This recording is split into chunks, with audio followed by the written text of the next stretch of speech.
back to National Geographic explorer and Bob Ballard. They look like alien vehicles. Nicknamed Desert Rose and Chariot of the Sun, they've entered the first transcontinental solar-powered car race. For 2,000 miles across Australia's sun-scorched outback, they'll compete. Professional designers, engineers, students, and dreamers. Some are there for the great adventure, while others come to see the future on wheels.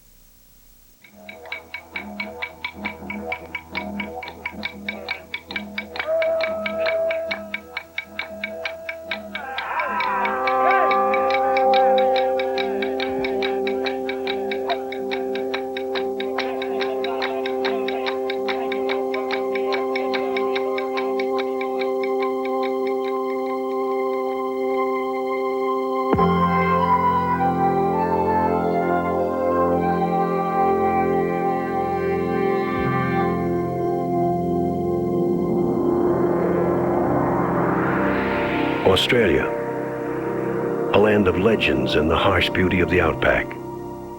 It is the perfect setting for an incredible journey. A race across one of the oldest continents on Earth, in cars powered only by the sun. An historic challenge from Australia to solar car designers around the world. Hawaii, the Big Island. John Paul Mitchell Systems, one of the several American teams competing in the Australian race, is designing and building their solar car in a unique setting.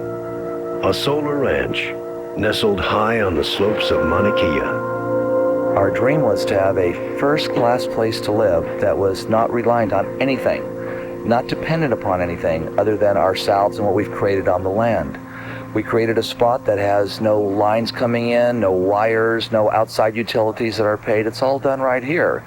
We wanted to have a place that we'd never starve, never go hungry, have all the power we needed so that we could drive our vehicles around, so that we could have our stereos in our houses, so that we could live a real comfortable life and nobody could make it or take it away from us. These are solar trackers, and they swing around during the day and catch the maximum amount of sun, and we have a whole way of getting around and living here without ever having to spend another penny. Driving into Los Angeles. Before we built a solar car, this was the fastest car on the land. Solar power on top, candy apple red in color, and it's the hot rod of the ranch. This was kind of the forerunner to our solar energy car. So I could zip through our trees and our flowers, and I could pick up vegetables as they go along and have a real comfortable way of seeing the land here and getting from one end to another. From developing fruit trees and solar energy power, we evolved to a workshop. Hey guys. Place for Jonathan and the group to work. And then, of course, the solar energy car came along, and that is really the ultimate in our expression. We got to watch all the open areas underneath with the wheels on. The Hawaiian car, with its unique arching wing, which acts as a sail, will enable them to utilize not only the sun for power, but also the wind. Okay, let's take it off sideways and let's go Malca with it when we come off here. I think this is a sensational step, what's taken place. A group of people that are into nature and into the land have built a fabulous solar energy car that's going to change the world's thinking and the future of transportation. And here we are putting it on the trailer for the first time for the first run. We are excited. 25 amp full acceleration, both motors. Running at 25 amps still. 50 amps at about 40 miles an hour. She wants to go faster. The wind's taking over. I'm off acceleration just by the wind. It's a fantastic feeling. 35, 14, into neutral, and we're cruising. This thing's phenomenal. My God, the boys on the farm did a great job. Solar race car by farmers. This is fabulous. Oh, I love it. Mesa, Arizona, the General Motors Proving Ground, testing site of the GM Sunraycer solar car. We're simulating a race day today. We're trying to get in and out, feel comfortable with pit stops and getting the drivers in the car and back out of the car quickly. I don't think we'd ever do this many driver changes over in Australia. We're going to try to go longer, as you lose a lot of time every time you stop and pick back up. I got a quick run and get in the car as we're timing them. Thank you. GM selected the 6 drivers from their divisions around the world, as well as from the car's designers, AeroVironment. I love it. It's comfortable as usual, and you get very excited every time you are in there. And if you feel comfortable, you could go on for hours.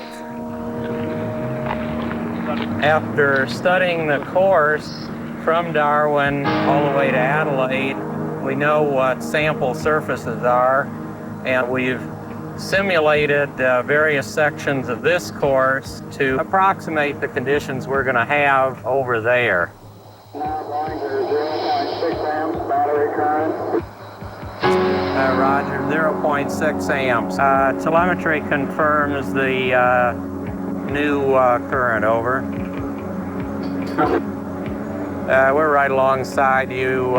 Be advised, no other traffic out on the course at the present time, over.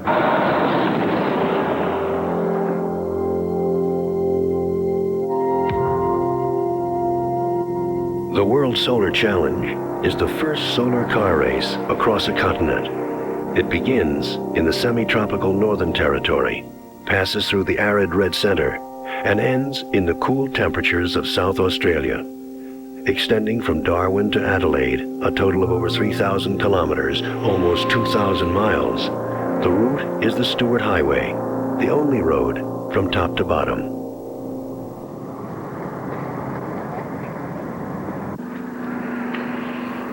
The teams converge in Darwin. A total of 23 entrants from all over the world, unveiling their cars to the public. And for the first time, seeing what they're up against.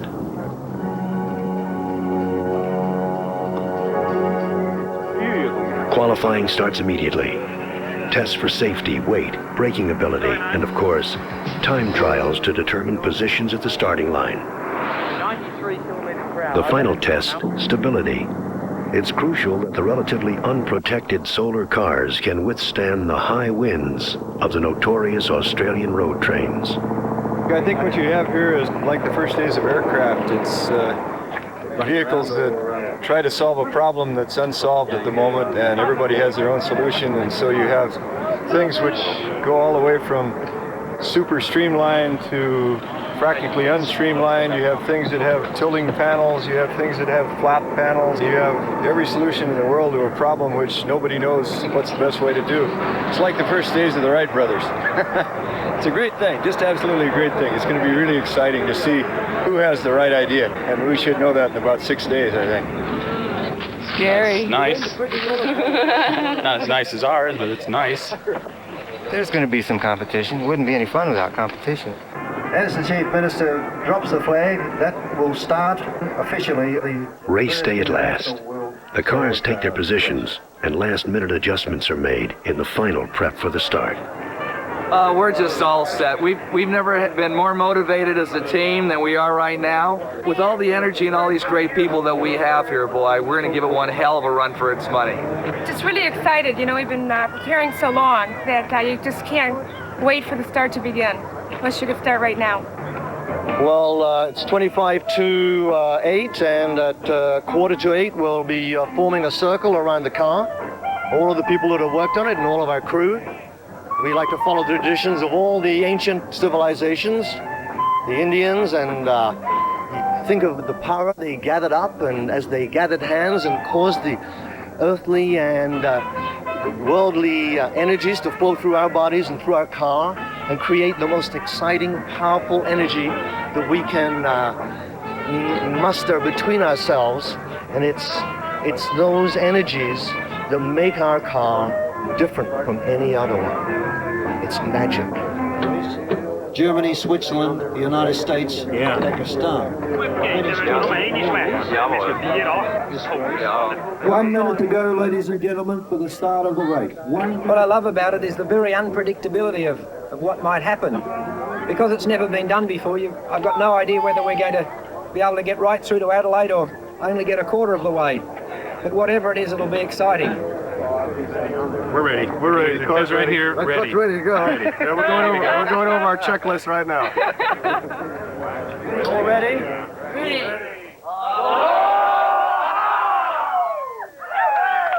I said, g'day. No worries. See you in Adelaide.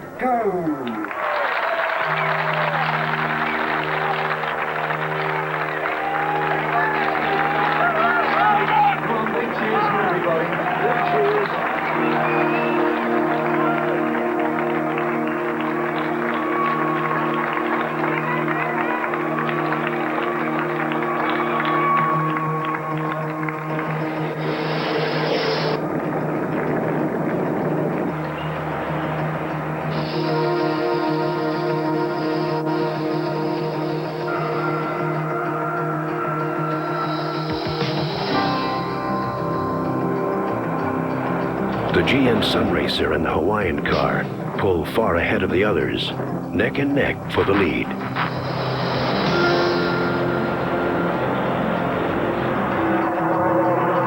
In a contest between individuals and corporations, between $1,000 and $1 million cars, everyone shares the same requirement. They all have only 8 square meters of the Earth's surface to gather the sun.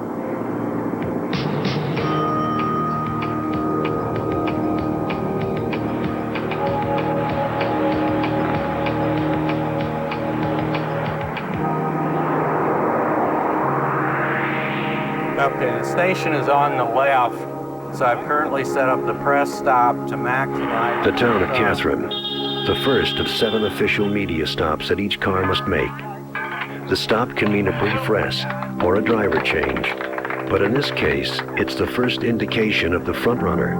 And in order to keep up with GM, the Hawaiians are pushing their batteries to the limit. About 5 minutes back when we last tracked them. They're coming in. 17 minutes behind the GM Sunraycer, the Hawaiian car pulls into Catherine in second place. They'll have to wait the required 10 minutes before taking up the pursuit of the General Motors car. How you doing? We got the win. We can get it. How you feeling? Great.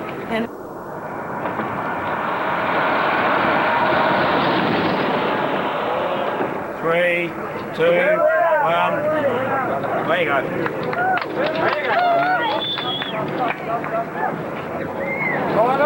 Going really good.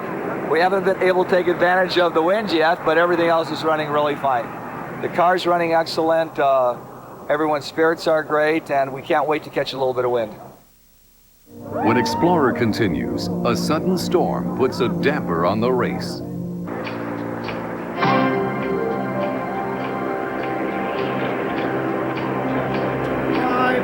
4, 3, 2, 1, go! With the first and second place cars through Catherine, Ford takes advantage of the water to cool down the solar panels, which lose efficiency in the heat.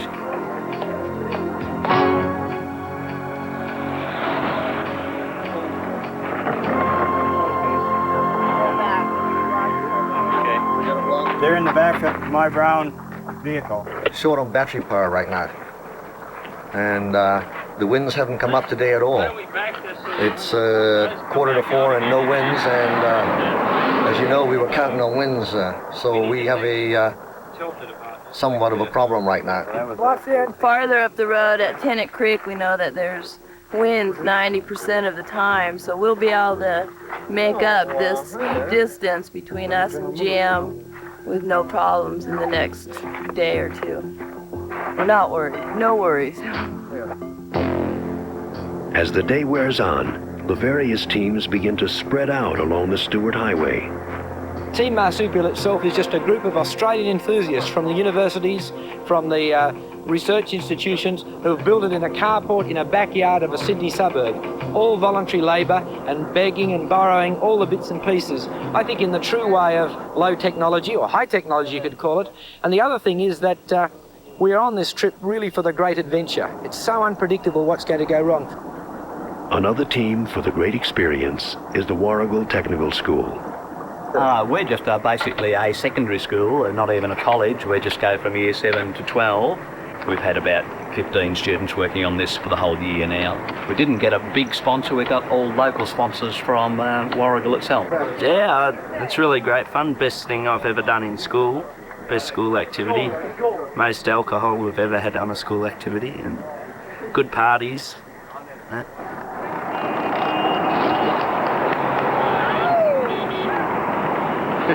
You're gonna lead us through the bush. Well, okay. At least you continue. Don't stay. No. Well, maybe it depends. Yeah. Yeah, depends. If we want to recharge as much as possible, the sun is good now. For you, because you take most but if of it. If we drive now for another hour, or what's left, 45 minutes, you wouldn't gain we that may much, be in problems tomorrow, and I'd rather be in good shape tomorrow. Right. So, well, we might continue to Mataranka. They have a nice pool, I understood, where we could have a swim, you know. See you, bye.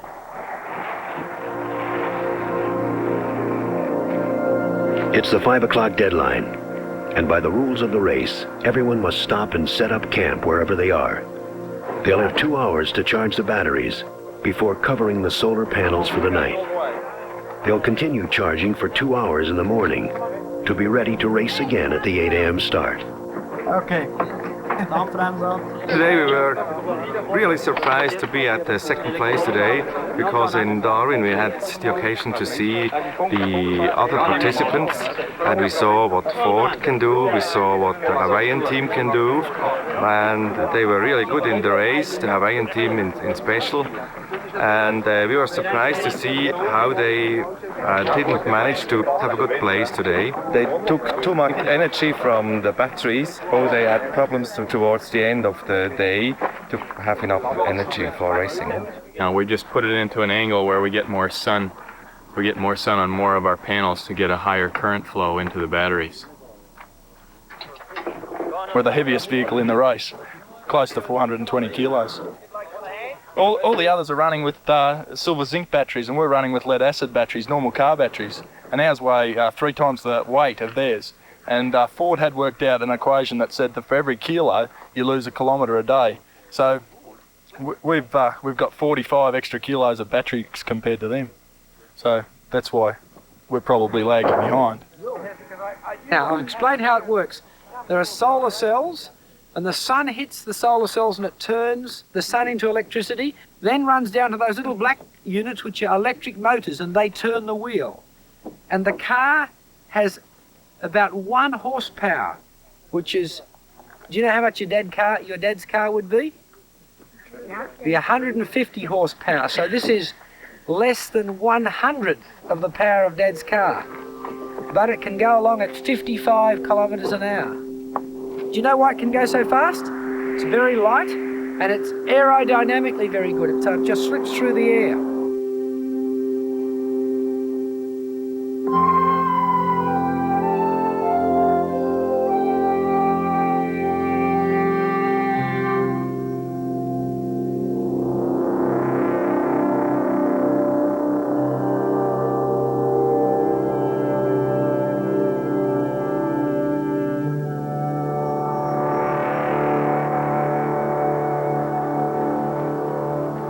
6 a.m., first light. The solar arrays are uncovered and tilted to catch the morning sunrise. These 2 hours are important to the teams, who want to store as much energy as possible before getting underway again. We are able to show the secret weapon of our team. This is a 100-to-1 scale model, and as soon as it goes, we know how fast we may go. And today it should be a good day, you know, it's moving quite fast, and you know, it stops as soon as you come near. So we have some, well, we really have good light today.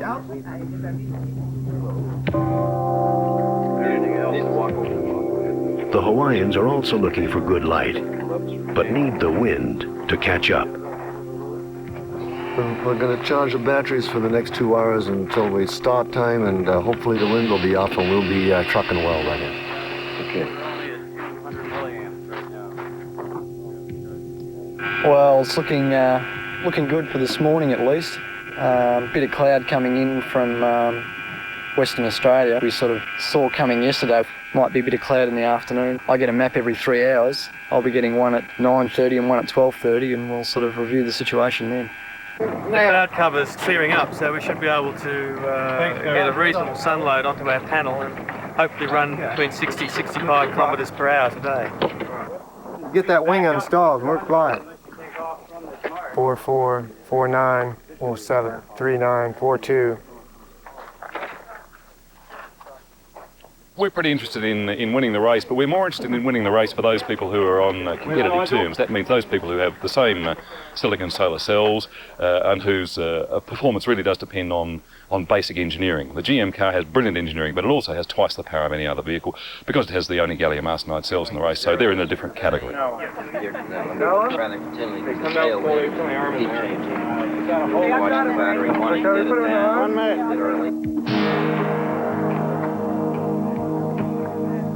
White Cross, yeah.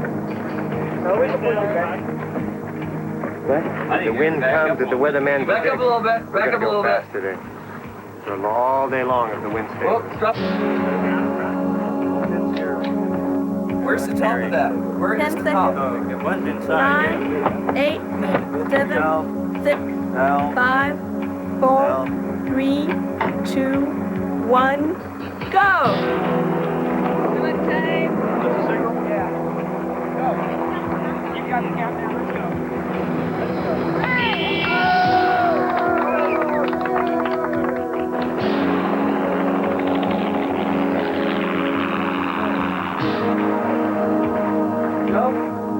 Okay, let him go. Let him go.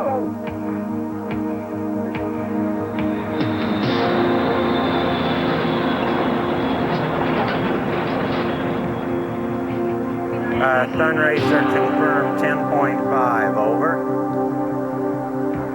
10.5. With an entourage of scout cars, observation cars, mobile workshops, a chopper, and a radio telephone equipped communication center, the General Motors Sunraycer moves on down the track, while the Hawaiians continue to have problems. No, it's not. That's not on. It's a foot throttle that you got. If you put that. Here it is now. I got it. We got it? Yeah. You're on foot throttle. Bye. Bye, Harry. We love you. Good. Just go slow, Harry. Watch the card. You flip the switch up. G'day, Mum. There you go. What do you think about solar power? I've got it on my camp, and I use it all the time. My whole camp's run by solar. My lights, my TV, my radio, everything. Right into solar, mate. Only way to go, I tell you. Started using it for cars. Should have used it years ago. When the power blackouts come, I don't worry. And if the media will move down the road. The Ford car and the Swiss entry Spirit of Biel battled it out for second place.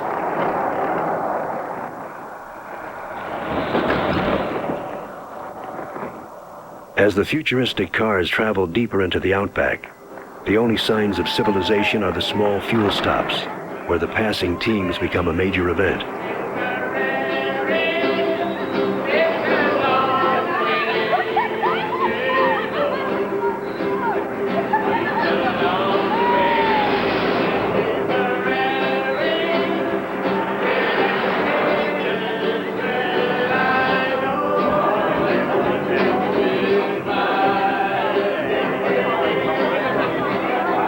The pubs give the support crews a chance to wet their whistles and trade war stories, as well as make emergency repairs.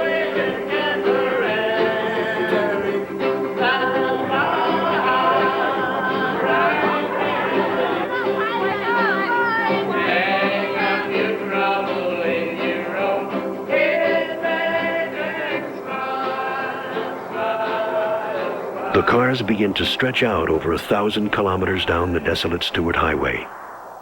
The sky begins to show an unusual storm for this part of the country, and the teams will be put to a test that no one had ever dreamed of.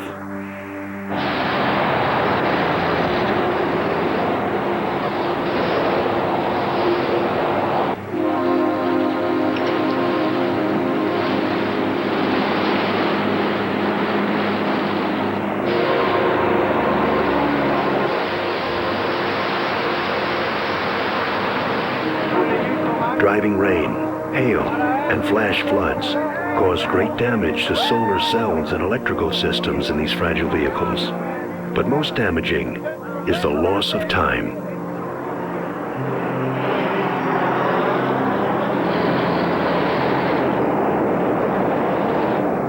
The rain doesn't affect us so much because it cools the solar cells down and they are more efficient. Only it doesn't help us when there's no sun. And we should have sun. I think the important thing will be to get out from under this cloud bank here, because just up the road here, the sky is clear, and if we can use our batteries carefully and get out from under the clouds, then we might be sailing for the rest of the day. So what is the arrival? I think we have a 50-50 chance of getting there. GM escapes the clouds, but the others who are caught in the heavy storm have to slowly wade through the flooded roadways.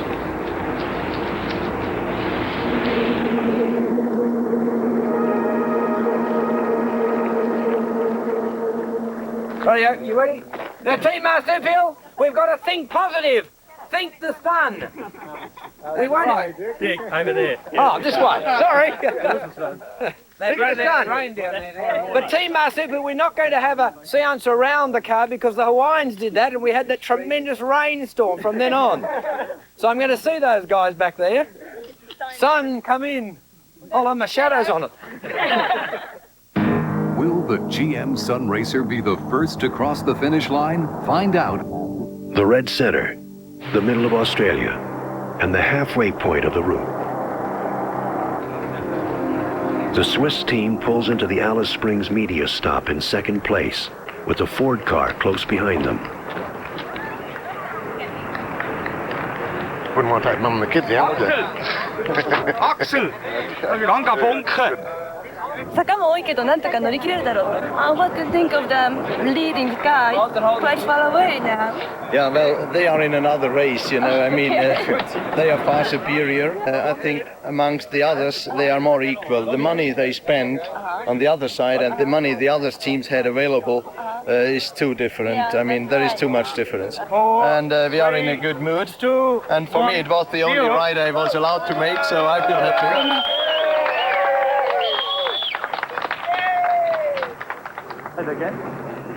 Here they come, keep back, please. Within minutes after the Swiss departure, the Ford team moves into the required media stop. But in their hurry to make time, the Swiss car is hit by an automobile just a block away, causing great injury to both car and driver. Oh, God, oh, God. Yeah, it's awful, it's awful. I made her a sign to stop, but she didn't stop. She came very quickly, but I don't know how. Give up. What do you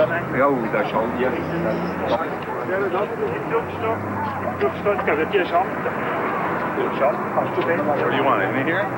Come in through. Oh, and call the police. He has something at the foot.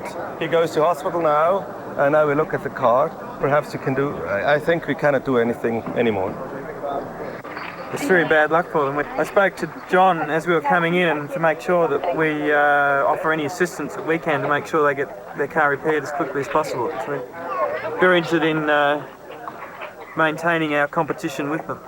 Well, we calculate between 3 to 4 hours to fix the necessary, and then we might continue just with a workable road car, and then in the evening hours and tomorrow morning we will do the rest of it. It's very sad to see this happening. I'm quite happy that we're in front again. Without this, I think it would have been a difficult thing to pull back the mile that Swiss had in front of us.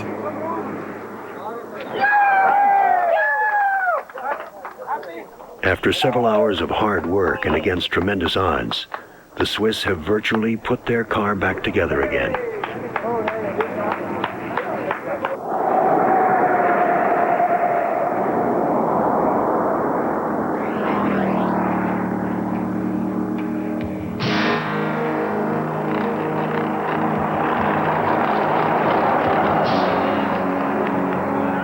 Well, the car, there's nothing wrong with the car. The car is really good. It's just we had some bad battery management and ran our batteries down to a point where we couldn't use them anymore. We left the switch on the night before last and brought our batteries down to a unbelievable low level. And we just couldn't get it back up. We tried yesterday. We went 67 kilometers just with wind power, but when we came to the hills, it just... Yeah. And we didn't have battery to get up the hill. And the other thing we weren't aware of was the nature of the winds here. The winds here don't just blow across the road, they swirl across in little gusts. And so the car was made to go on a constant wind. That's the design. And so what we would do is we'd speed up and then we'd lose the wind and we'd speed up and lose it again. Because we didn't have the battery to bring us back up and keep that speed up, we just couldn't maintain. But we thought we would take the car home while it was, before it died. It's just wounded now and we can take it home and save it, but we didn't want to kill it. So that's why we decided to drop out. But now she's gonna go to bed for a while. Okay, we're right on. It's the first time it's ever gone in in one try.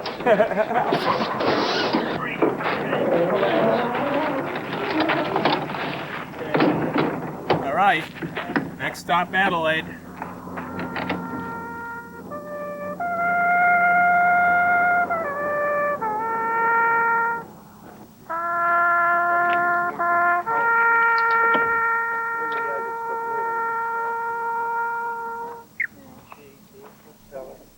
I think we're doing incredibly well because we built this car in 10 weeks. There's 5 of us here.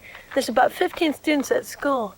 So to build a car in 10 weeks is pretty hot. And here we are in 10th place. We've had a couple breakdowns because we're from Boston. It's cold there. We can't test in the heat. But we're doing really well. We ran the whole day yesterday. We're students and we're still here. I think we're doing great. It's a really hard race. This is essentially, we're out here in the middle of, I wouldn't call it nowhere because it's amazing here, but in the middle of no technical things. But we try really hard, we do our best, and even if we don't get to the end, I'm still proud of our effort because we've done a damn good job. Right, eh? Right.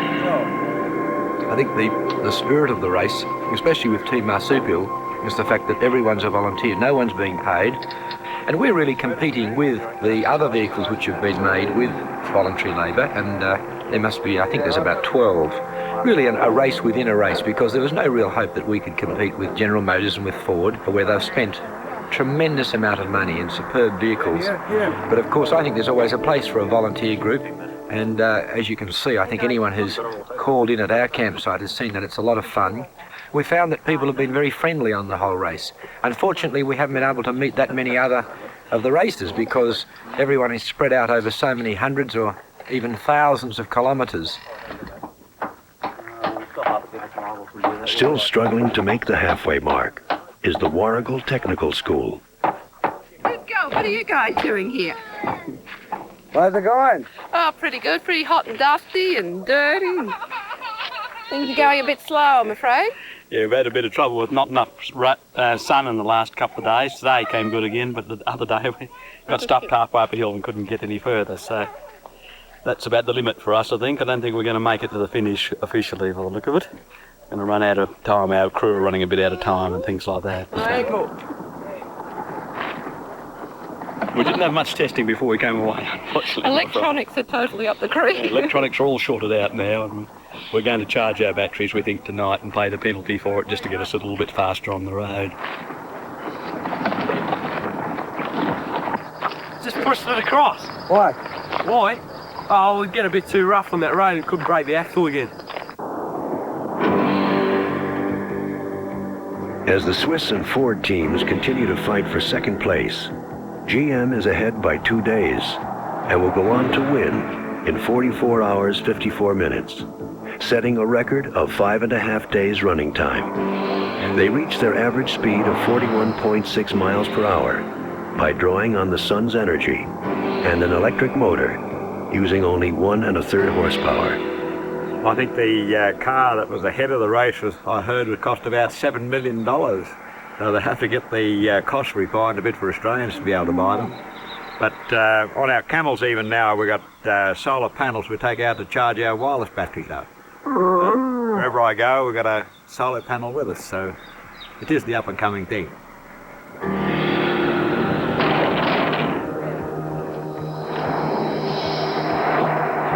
Closing in on Adelaide and the second place finish, Ford is in the lead, with the Swiss not far behind.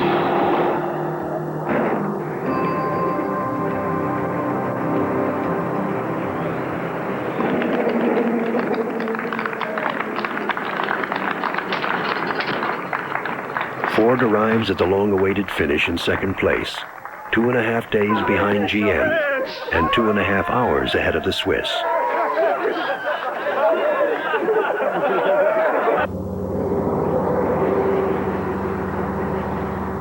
"10 days on the road, Team Marsupial crosses the finish line." Oh, wonderful trip. What was that, a bit over 3,000 kilometres? Oh, felt like it. It was a great adventure, a great race with no losers, a journey with the sun that is only now just beginning. Counting anyway, just over 3,000 kilometres, all enjoyable. This car, the last few turns I did at over 60 kilometres an hour. I reckon it'll go around that Grand Prix circuit. Not one breakage, absolutely perfect. Beautiful workmanship. Congratulations, Team Marsupial, for building a beautiful car. How about 3 cheers for Team Marsupial? Hip hip! Hip hip! Hip hip! And you know how much fuel for the whole trip? How much fuel for the whole trip? Absolutely nil. It all came free from the sun. Took 8.5 minutes to get here, they tell me.